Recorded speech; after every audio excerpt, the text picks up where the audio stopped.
300 से अधिक अमेरिकी ईसाई नेताओं ने भारत को विशेष चिंता का देश घोषित करने के लिए अमेरिकी विदेश विभाग पर दबाव डाला है। यह मांग प्रधानमंत्री नरेंद्र मोदी के शासन के तहत धार्मिक स्वतंत्रताओं पर बढ़ते हमलों के कारण की जा रही है।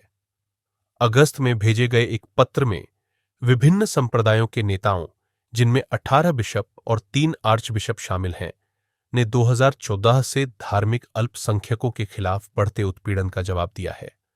उन्होंने कहा, यह हिंसा हिंदू जातीय राष्ट्रवादी या हिंदुत्व सुप्रीमेसिस्ट राजनीतिक विचारधारा से प्रेरित है, जिसके कारण राज्य द्वारा प्रायोजित हिंसा खतरनाक स्तर पर पहुंच गई है, खासकर ईसाइयों, निचली जाति के दलितों और अन्य धार्मिक अल्पसंख्यकों के खिलाफ। नॉर्थ अमेरिका में भारतीय अमेरिकी ईसाई संगठनों के संघ ने इस पहल का नेतृत्व किया, जो 2024 के जनवरी में 3000 से अधिक भारतीय ईसाई नेताओं द्वारा सरकार के खिलाफ मानवाधिकारों के उल्लंघन की निंदा करने वाली याचिका के अनुरूप है।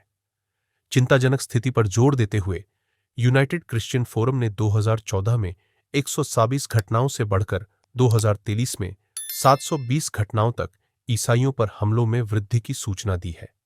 पत्र में इस उत्पीड़न के गंभीर परिणामों पर जोर दिया गया।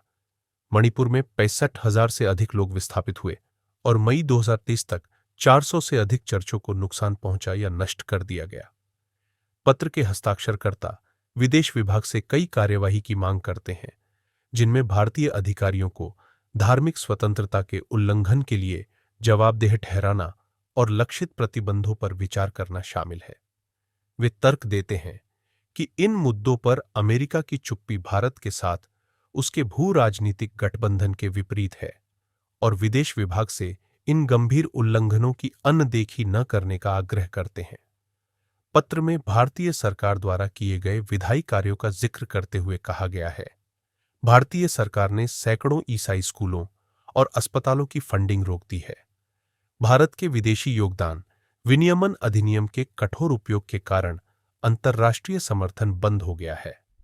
एमनेस्टी इंटरनेशनल और ह्यूमन राइट्स वॉच ने अल्पसंख्यकों के खिलाफ हिंसा की अनुमति देने के लिए भारत की आलोचना की है। पत्र में यह भी बताया गया है कि कम से कम 10 भारतीय राज्यों में धर्मांतरण विरोधी कानूनों के कारण हजारों ईसाइयों को गिरफ्तार किया गया है।